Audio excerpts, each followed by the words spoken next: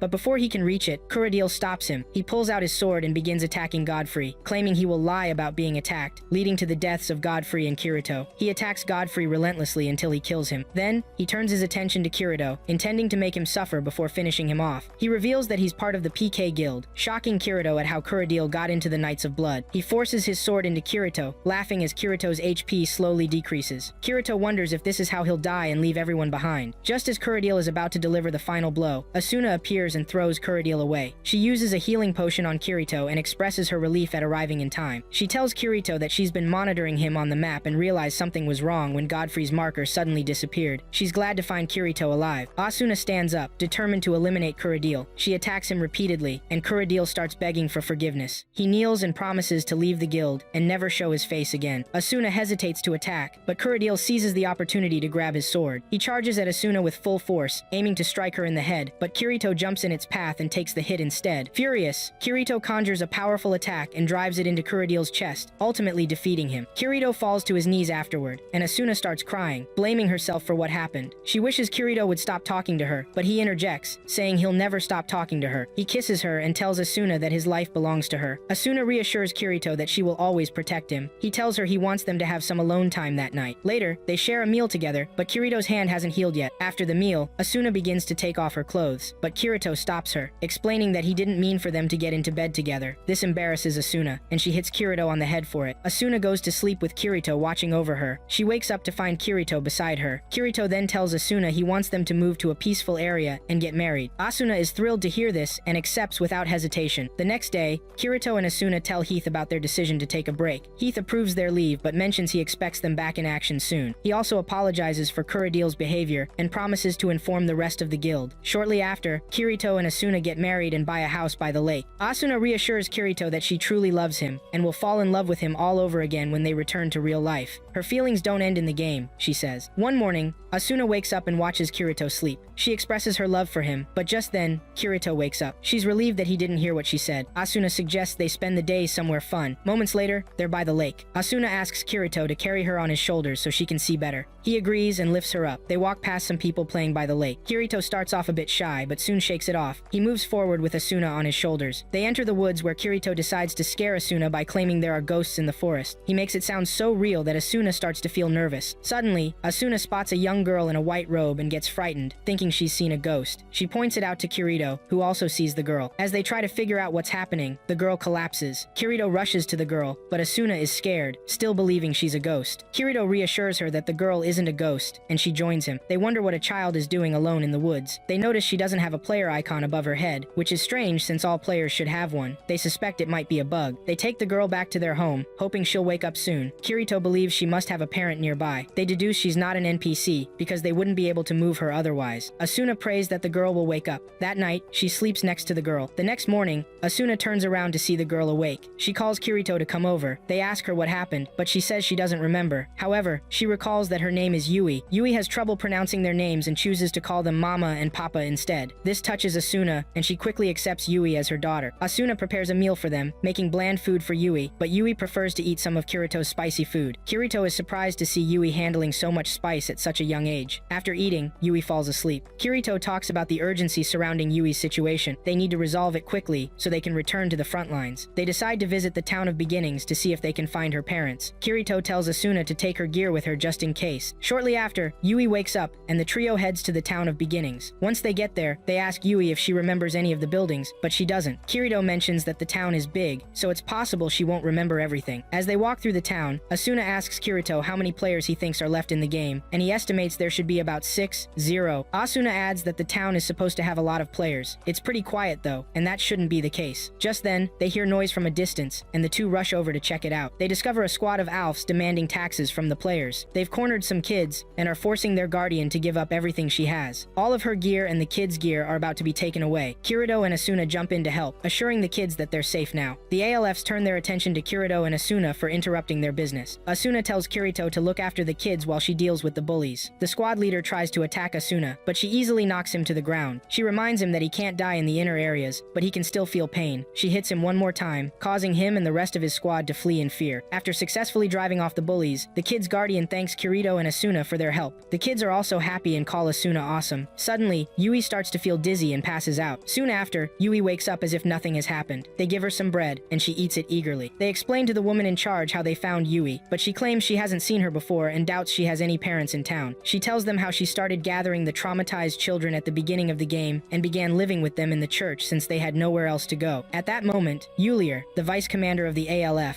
arrives. They assume she's there to complain about how her men were treated the day before, but she tells them she's actually there to ask for Kirito and Asuna's help. She sits down with them to explain her reason for being there. She shares that the ALF's guild leader, Thinker, created the organization to help those in need and never intended for it to become the oppressive group it has now. However, the ALF grew too large, and Kibao ended up forming his own faction within the guild. This faction began extorting people under the guise of collecting taxes. Kibao started looking for ways to get rid of anyone who opposed him or wanted him out of the guild. Thinker finally decided it was time to deal with Kibao, but Kibao caught wind of it and set a trap for Thinker. Thinker has been trapped in a dungeon for the past 3 days, but his marker is still active, meaning he's still alive. It's Yulier's duty to help Thinker, but her level is too low. She heard Asuna and Kirito were in town, which is why she's asked for their help. Kirito and Asuna are skeptical of Yulier's story, but Yui speaks up, saying she's telling the truth. The couple decides to trust Yui and agrees to help Yulier retrieve their missing leader. They tell Yui to stay back, but she insists on coming along. With no other option, they let her join them. When they reach the dungeon, Kirito is surprised to find such a dungeon on a lower floor. Yulier explains that it's a leftover from the higher dungeons that have been cleared. Kibao even intended to keep it a secret so he could hoard all the rare items from it. Unfortunately for him, his plan backfired because the monsters inside were as strong as those on the 60th floor. They fight through the weaker monsters to reach the boss's area. There, they see Thinker safe in a room ahead. Yulier rushes to him, too excited to hear Thinker warning her to stay back. She nearly gets killed by the waiting boss, but Kirito saves her. Kirito realizes the boss is stronger than he expected. He uses his revealing eyes but fails to gather any data on the boss. He figures this boss has to be at least a level 90. He tells Asuna to take Yui, Yulier, and Thinker out of there using the teleport crystals. Asuna tells Yulier and Thinker to take Yui and leave. She decides to stay with her lover instead. They try to attack the boss, but he easily knocks them to the ground, making it hard for them to stand up. The boss approaches them and is about to finish them off when Yui shows up again. She didn't go with Yulier and Thinker when they left. Kirito yells at her to get away, but she assures her mama and papa that she'll be fine because she has remembered everything. To Kirito and Asuna's surprise, Yui conjures a fiery attack and uses it to destroy the boss. After that, she sits down to lead them to one of the access rooms to talk. She explains that the game is controlled by a single large system known as the Cardinal. It was designed to run without needing human maintenance and controls everything that happens in SAO at its own discretion, including the mental health of the players. The program in charge of this is her, Yui. Kirito and Asuna are shocked to learn that Yui is a computer program. She is an AI that was designed to mimic human emotions and understand how humans feel. When the game started, the Cardinal ordered Yui not to interact with any players. She was only supposed to monitor their mental health. Soon after, players began experiencing sorrow and despair, but she couldn't engage because she wasn't allowed to interact with them. Yui became filled with errors, which caused her to break down. However, one day, she noticed 2 players, Kirito and Asuna, and realized that their mental parameters were different from the others. They were happy, unlike the rest of the players. She decided to get close to them, which is why they found her in the forest. Kirito and Asuna are pleased to hear this. Kirito asks her what she wants, and she says she wants to stay with them forever. The duo agrees and reveals their desire to always be with her too. She then tells them it's too late. She says the console she's on grants the Game Master emergency access to the system. She used this to erase the monster, but it's also running a check on her program. Since she disobeyed the Cardinal's orders, she's now considered a foreign object that needs to be erased. There's nothing they can do to stop it. At that moment, Yui begins to fade away. She begs them to stay happy and to share their joy with the other players. After saying this, she completely disappears. Kirito isn't ready to accept this. He takes control of the console and uses the Game Master account to hack into the system. He manages to detach Yui's main program from the system and turns it into an object before she is entirely erased. He hands Asuna a tiny piece of stone, telling her that what she's holding is Yui's heart. With this, they can recreate Yui once they return to the real world. Asuna is thrilled to hear this since she considers Yui her first child. One afternoon, Kirito is sitting by the lake trying to catch fish when an old man, Nishida, shows up. He reveals that he's a fisherman in the game but was the head of a network security firm in real life. Kirito has been sitting there for hours without any luck, but Nishida easily catches a fish in under a minute. He tells Kirito that he wishes he had some soy sauce to eat with the fish, and Kirito says he knows someone who can help. Kirito takes Nishida to his house, and Asuna prepares a meal for them. Nishida is very happy to taste something so delicious after a long time. Asuna compliments Nishida's fishing skills, saying they're very impressive. He tells Kirito that he can't catch any fish at the big lake because there's a resident beast living there. He has tried to catch it several times, but it keeps escaping. He asks Kirito and Asuna for help in catching the beast. That night, night, Asuna asks Kirito what he would do if he caught the beast, and Kirito replies that he'd probably keep it as a pet. The next day, people gather by the lakeside because everyone wants to see how the beast will be caught. Kirito thinks Nishida is overreacting. He doesn't believe the beast is as strong as Nishida claims. Nishida hooks a big bait to the fishing line and tosses it into the lake. Shortly after, the resident beast bites the bait. Nishida calls out for Kirito to help him reel it in. Kirito decides to take over completely, but finds that the beast is stronger than he expected. He puts in more effort and asks for help. They rush toward the lake, but everyone runs back without telling Kirito what happened. Without asking, Kirito dashes to the lake and discovers that the beast is huge and terrifying. The fish leaps out of the water, and Kirito makes a run for it. The beast charges at the crowd, but Asuna steps up and takes it down with one swift attack. Everyone is amazed and starts cheering for her. In the midst of all this, Kirito receives a message notification. The message is from Heath, asking the couple to report to headquarters due to an emergency. Asuna notes it must be important for Heath to contact them during their official leave. They agree to go but plan to return once they've completed the mission. As they're about to leave the lake village, Nishida escorts them to the portal gate. Before they leave, Asuna tells him that Kirito is the reason she's now enjoying the game. She considers the game a regular day in her life, not a waste. Kirito has helped her realize something she would have never realized on her own, that every day is worth living. Upon returning to the headquarters, Heath informs them that a group of 20 players went to check on the next boss's room, but both they and the boss vanished without a trace. Heath plans to gather the strongest and most players to investigate the boss's room. Kirito then makes it clear that Asuna's safety is his top priority, and he won't hesitate to sacrifice anyone as long as she is safe. Heath agrees, saying that those who have something to protect always become the best fighters. After the meeting, Kirito tries to convince Asuna to stay back and not join them for the boss fight. He's worried that things could go wrong, putting Asuna in danger. Asuna firmly rejects this idea, insisting she can't stay back while Kirito faces trouble. She expresses that she's been thinking about what's happening to their bodies in real life, and is convinced they are now in hospitals, being cared for so they won't die. She reminds Kirito that they're on a time limit because their bodies will eventually give out if they don't clear the game quickly. This is why she can't just sit back while Kirito risks himself. Overcome with emotion, she cries in Kirito's arms, saying she wants to be with him forever, even in real life. Hours later, the attack team gathers at the teleport gate on the 75th floor. Klein and Agil are among the fighters heading to the boss's room. Shortly after, Heath arrives to open the way to the boss area. Once they reach the area, Heath delivers a motivational speech to rally the fighters. With confidence, he leads them into the boss's room. They rush into the room only to be surprised to find no boss waiting for them. Confused, they try to figure out what's actually going on. Just then, the door locks behind them, and they soon realize the boss is above them, lying in wait on the ceiling. The boss, the Skull Reaper, is much scarier and deadlier than they expected. Heath warns the men to keep their distance to avoid being wiped out all at once by the Skull Reaper. The boss leaps down and attacks the group, taking out several players with a single hit. They're shocked to discover that the boss only needs one hit to kill them. Heath, Kirito, and Asuna are the only ones who can actually try to get close to the boss. They put everything they've got into the fight because they're not ready to lose. After several quick attacks on the boss, they finally defeat it. However, their victory comes at a cost. They lost 14 people in the battle. They're shocked by this because they still have 25 more floors to get through, and things are already getting harder and scarier. Suddenly, Kirito sees something while looking at Heath. He grabs his sword and attacks Heath before he can react. His attack reveals that Heath is an immortal object. The group is both surprised and confused. Kirito explains that the game will never let Heath's HP drop below green, no matter what. Kirito mentions he's been wondering how the game is monitored, and realizes that the developer is among them. Heath is actually Akihiko himself. Everyone is stunned when they hear this. Heath doesn't deny it, but wants to know how Kirito figured it out. Kirito tells him he found out during their duel. Heath admits he regrets dueling Kirito. He confesses to having used the system's over-assist mode because Kirito's attacks were too much. He then tells the group that he is Akihiko, and was supposed to be the final boss they would face on the top floor. He reveals that the dual-wielding skill was given to Kirito because he has the fastest reaction time. He's even faster than he'd thought. One of the players tries to attack Heath, but he uses the system to paralyze everyone except Kirito. Kirito asks if he plans to eliminate them all, but he says no. However, he will be waiting for them at the Ruby Palace. Heath then decides to reward Kirito for figuring out his identity. He offers him a one-on-one fight. Heath will deactivate his immortality, and the game will end if Kirito can defeat him. Asuna begs Kirito not to accept the offer, but the memory of all those who have died flashes in his mind, and he accepts the challenge. Before starting his battle with Heath, Kirito apologizes to Klein for leaving him behind. He also thanks Agil for training players who knew little or nothing about the game. He then asks Heath for a favor, to prevent Asuna from eliminating herself if he dies in the death match. Heath accesses the system and removes his immortality. The match begins, and Kirito reminds himself that he needs to defeat Heath with his own strength. He knows all the sword skills in the game, so there's no way he can win using game techniques alone. Kirito fights with all his might, but soon realizes he can't defeat Heath with the way things are going. He silently apologizes to Asuna and hopes she continues to live. He strikes Heath's shield hard, causing his sword to break in two. He is wide open for Heath to take him out. Just as Heath's sword is about to strike Kirito and finish him off, Asuna suddenly jumps in front and takes the blow instead. She apologizes to Kirito as she turns into blue specks of dust and vanishes. Heath is shocked that Asuna was able to move despite being paralyzed. Kirito is heartbroken at losing his love. He picks up his sword, but he doesn't have the strength to wield it anymore. Heath easily drives his sword into Kirito, causing his HP to drop to 0. Kirito starts to fade away, but his determination not to give up somehow brings his avatar back. Heath is stunned to see this. Before he can react, Kirito thrusts his sword into Heath, defeating him. At that very moment, on November 7th at exactly 2:55 p.m., the game clears, and the system begins to log out the players. Kirito opens his eyes and finds himself floating in the sky above the game world. He sees Asuna in front of him. She rushes over, hugs him, and kisses him. Just then, Akihiko appears. He tells them that the game servers are being destroyed as he speaks. The 647 players who survived are also being logged out, and their data is being erased. He mentions that the players who died in the game have also died in real life. When asked why he created the game, he simply says he did it to build a world that goes beyond the laws of nature. He's happy to have met Kirito, who transcended the rules of his own world. He congratulates Kirito and Asuna for clearing the game and then vanishes. After Akihiko leaves, Asuna asks Kirito what his real name is, and he tells her it's Kirigaya Kazuto. Asuna shares that her real name is Yuki Asuna. When Kirito hears her name, he starts to cry for failing to keep his promise to send her back to the real world. Asuna comforts him and reassures him that she is happy. They hug each other as they fade away. Shortly after, Kirito opens his eyes in his hospital room. He takes off the nerve gear and realizes he's finally back in the real world. Days later, Kirito wakes up from a nightmare where he sees the game world getting destroyed all over again. He gets out of bed with red eyes, wondering how Asuna would react if she found out he had turned into a crybaby. Later that day, he sees his sister, Sugu, practicing her kendo skills in the yard. Sugu doesn't notice Kirito behind her right away, and he's surprised by this. Kirito compliments her sword skills, saying she's improved a lot. He suggests they have a sparring session together. Sugu is concerned since her brother is just recovering, but she has no choice but to agree because Kirito insists. They go to the dojo to practice. After putting on their protective gear, they take their stances. Kirito assumes his usual game stance and feels confident he can beat his sister. Sugu, on the other hand, thinks Kirito is still the weak boy he used to be. Kirito hits Sugu hard, shocking her. She quickly takes the match seriously, counters all of Kirito's moves, and defeats him. Sugu praises Kirito for making it a tough match. Kirito realizes he can't just win because of his game skills. He needs real-life skills too, since he had system assistance in the game. He asks Sugu to be his kendo mentor so he can learn a few skills. Kirito shares his plans to visit Asuna at the hospital where she's receiving treatment, believing that's the only thing he can do for her right now. He recounts how he told the authorities the information he had about Asuna when he returned to real life, which helped him track her down. He learned that she was admitted to the general hospital and is one of the 300 players who haven't regained consciousness after SAO. When he gets to Asuna's room, he watches her sleep. Moments later, Asuna's father enters. Another man, introduced by Mr. Yuuki as Sugo, joins them. Sugo is the head of Yuki's research lab and is happy to meet Kirito, since everyone knows him as the hero of SAO. During their talk, Kirito discovers that Sugo is also Asuna's fiancé. He feels completely heartbroken hearing this. Yuki soon leaves, and Sugo is left alone with Kirito. Kirito is still reeling from what he just learned. After Yuuki leaves, Sugo reveals his true self. He tells Kirito that Asuna doesn't actually like him, but no one knows this. This is why he plans to use her comatose state to his advantage. He then shares a shocking truth. The company that developed SAO, Argus, was dissolved after the game was completed. The server maintenance was transferred to the electronics company, RCT, where Mr. Yuuki is CEO. Sugo works in the Full Dive Tech Research Department, meaning he is the one keeping Asuna alive. He has her life in his hands and can do whatever he wants with it. He warns Kirito not to come to the hospital again. When Kirito gets home, Sugu realizes her brother is not himself. He looks devastated and struggles to speak. He tells Sugu everything is hopeless because he can't save Asuna. Sugu hugs Kirito and tries to encourage him, assuring him he'll find a way to sort everything out. He loves Asuna and shouldn't give up on her. A flashback shows Sugu and Kirito's mother at the hospital. They were the ones taking care of Kirito when he was in the game world. It was during this time that Sugu discovered she was Kirito's cousin, not his sister. Sugu also learns that Kirito has loved computers since he was a kid, building his own computer parts from a young age. Back in the present, Sugu pets Kirito to sleep and covers him with a duvet to keep him warm. The next morning, Sugu wakes up to find Kirito has woken up and is staring at her. She gets embarrassed and runs out of the room, hinting that Sugu is developing romantic feelings for Kirito. After Sugu leaves, Kirito checks his computer and finds an email from Agel containing a recent picture of Asuna. Later that day, Kirito heads to Agel's cafe to ask him about the details of the picture he sent. Agel shows him a new video game that succeeded SAO. The game is called Alfheim, which means the land of the fairies. It's similar to SAO but includes magic instead of just sword skills. Thousands of copies have been sold because everyone is eager to try it out. Players can actually fly in the game because it's all about ferries. There's a flight control system that players learn to use over time. Kirito is curious about Asuna's connection to this game. Agil reveals that the picture was taken inside the game at a place called Yggdrasil. There's a castle above the Great Tree, and players are split into 9 races that compete to see who can reach the castle first. There's a limit on how long players can fly, making it tough to get there easily. One day, a group of players got close to Yggdrasil, and that's when they took the picture. They zoomed in past the barricade and noticed something odd. Kirito confirms that the person looks exactly like Asuna. He becomes even more interested when he finds out that RCT developed the game the same company Sugo works for. Kirito decides to take the game home, and Agil agrees. Agil encourages him to do his best to rescue Asuna from wherever she is.